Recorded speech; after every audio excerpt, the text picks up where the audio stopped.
ઘડપણમાં થતી જે સામાન્ય તકલીફ, જેમ કે પગમાં શું ખેંચાવા, પગ ખેંચાવા, પગમાં ખાલી ચડી, પગમાં ઝણઝણાટ થવો, એટલે આવી જે ઘડપણમાં થતી તકલીફ અમુક કોમન કહેવાય, સામાન્ય તકલીફો છે. આપણા જે વૃદ્ધ વડીલો હોય અથવા આપણા જે મા બાપ હોય અથવા આપણને પણ આવી તકલીફો જ્યારે કોઈ આપણા વડીલો કહે તો આપણે એક વખત એલર્ટ થવાની જરૂર છે. અને આપણને બી થાય, જો આપણી ઉંમર વધારે હોય, 50-55 ની ઉપર હોય, આપણે વડીલમાં બી આપણે આવતા હોય તો આવી તકલીફોમાં આપણે એક વખત એલર્ટ થવું જોઈએ. એટલે કે પગમાં એવું કહે છે કે લેગ ક્રેમ્પ્સ કહીએ આપણે, જે પગ ખેંચાઈ જવો એવું કહેતા હોય છે. તો એની જે એના કારણો અમુક તો ઘણા છે, પણ જે અમુક મુખ્ય કારણો અને મુખ્ય એના વિશે થોડી ચર્ચા કરીશું. જેમ કે તમે જે પાણી ઓછું પીતા હોય તો શું થાય, તમારી જે અંદરની પગની નસો હોય, પગની નસોમાં શું છે કે લોહી, ઓક્સિજન ને અમુક પોષક તત્વો એક જગ્યાથી બીજી જગ્યાએ જતા હોય છે. તો તમે પાણી જ ઓછું પીવો તો કેવી રીતે થાય, અમુક ક્લોટ થાય ને પછી નસોમાં. તો એટલે બને ત્યાં સુધી પહેલા તો પાણી વધારી દો. પછી બીજું કારણ છે કે તમે બેઠાડું જીવન જીવતા હોય, બહુ જ બેઠાડું, એટલે એક ધારું જીવન બેસી રહેતા હોય. ધારો કે કોઈ એક જગ્યાએ એવું કામ કરતા હોય કે આમ બેઠા, તો કદાચ તમારે શું કરવું જોઈએ કે કલાક 2 કલાક બેઠા પછી એક વખત તો તમારે ઊભું થઈને થોડું 10 મિનિટ ચાલી આવવું જોઈએ. એટલે કહેવાનો છે કે એક ધારું બેસાડું જીવન ના જીવશું. બીજું, ઘણી વખત લોકો શું કરે છે કે એકદમ ટાઈટ કપડાં પહેરે એટલે કે ફીટ પહેરે, પછી મોજા ફીટ પહેરે, તો ઘણી વખત શું નસો કે મસલ્સમાં કોઈ લોહી ના જાય કે કોઈ ખેંચાઈ જાય, એટલે અમુક વખત એવી તકલીફો થતી હોય છે. તો કપડાં થોડા ઢીલા પહેરવા જોઈએ. પછી બીજું કે તમારામાં અમુક શું છે કે ઘણી વખત શું હોય છે કે તમે પોષક તત્વોની કમી થઈ જાય છે. હવે આ મુખ્ય કારણ છે, કેમ કે પગમાં ખાલી આવી, પગમાં દુખાવો થવો, અને ઘડપણમાં સામાન્ય અમુક યંગ એજમાં પણ થાય છે.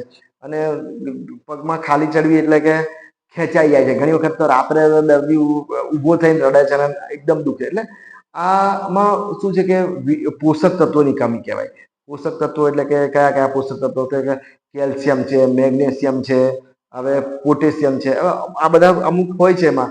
તો તમને એવું કંઈક લાગે તો તમે પહેલા તો શું કરો, તો કે થોડું બેલેન્સ બનાવવા માટે શું કરો, તો કે 1 ગ્લાસ દૂધ લો. દૂધમાં થોડું શું કહે, કદાચ કેળું લઈ શકો. કેળામાં શું છે કે પોટેશિયમ સારું એવું માત્રામાં છે, કેલ્શિયમ પણ સારું હોય છે. પછી એની અંદર તમે ખજૂર લો. તો અમુક ઘણી વખત શું છે કે લોહી ઓછું હોય ને તો પણ આવું થઈ શકે છે. એ બધું ટેસ્ટ કરો તો વધારે ખબર પડે. પણ કદાચ તમે જો 1 ગ્લાસ દૂધ લો, દૂધમાં ખજૂર નાખો, કેળા નાખો, અને એ રીતે તમે થોડા ટાઈમ કન્ટિન્યુ રાખો તો અમુક તમારા જે પોષક તત્વોની કમી હોય, B12 બી ઘણી વખત B12 લીધે બી થઈ શકે છે. તો કે આવા જે તમારા જે પોષક તત્વોની કમી હોય ને, એના લીધે જો આ તત્વોમાં આ પગમાં આ ઝણઝણાટ થતી હોય તો તમને થોડો ઘણો ફાયદો દેખાય. હવે બીજું કે પોષક તત્વો માટે તમારે શું કરવું જોઈએ, તો કે બેલેન્સ ડાયટ લેવા જોઈએ. બેલેન્સ ડાયટ એટલે તમે જમવાનું જે બેસો ને, તો શાક, તમારી જે લીલી શાકભાજી છે, જે ભીંડા, દૂધી, ગલકા, જે એ 1 વાટકી જગ્યાએ 2 વાટકી લો. પછી કાચા શાકભાજી જેવા કે ગાજર, મૂળા, ટામેટા, એ પણ લો. પછી બીજું, તમારે જો કોઈ બી સિઝનેબલ ફ્રૂટ્સ લો, સફરજન છે, જે મળે, પપૈયા છે, જામફળ છે, જે મળે તે તમે લો. અને પાણી પીવાનું ફૂલ રાખજો. પછી બી તમને એવું લાગે કે તકલીફ પડે છે તો તમે શું કરો, કદાચ ડોક્ટરની તપાસ કરાવો. કેમ કે ડોક્ટરની તપાસ કરાવ્યા પછી ઘણી વખત ડાયાબિટીસ, લોહી ઓછું છે, કોઈ વિટામિન્સની કમી છે, કોઈ બી વિટામિન્સ, B12 કે ગમે તે હોય, વિટામિન અને શું કે વિટામિન D3 ના બી પ્રોબ્લેમ ઘણા હોય છે. કેમ કે એના માટે શું કરવું જોઈએ, તો કે આપણે સૂરજનો પ્રકાશ 10 થી 15 મિનિટ લેતા નથી. એ પણ આપણી એક મોટી ભૂલ છે. વિટામિન D3 સૂરજના સીધા પ્રકાશમાંથી આપણા શરીરમાં જે ખુલ્લા અંગમાં પડે તો મળે. તો આ રીતે જ્યારે ખબર ના પડે તો ડોક્ટરનો સલાહ જરૂરી છે. કેમ કે અંદર ઘણી વખત નસની અંદર બી કોઈ બીમારી લીધે થતું હોય તો તમારે MRI બી કરાવવું પડે. તો એ બધી આગળની પ્રોસેસ છે, પણ શરૂઆતમાં તમે આટલું કરી શકો છો.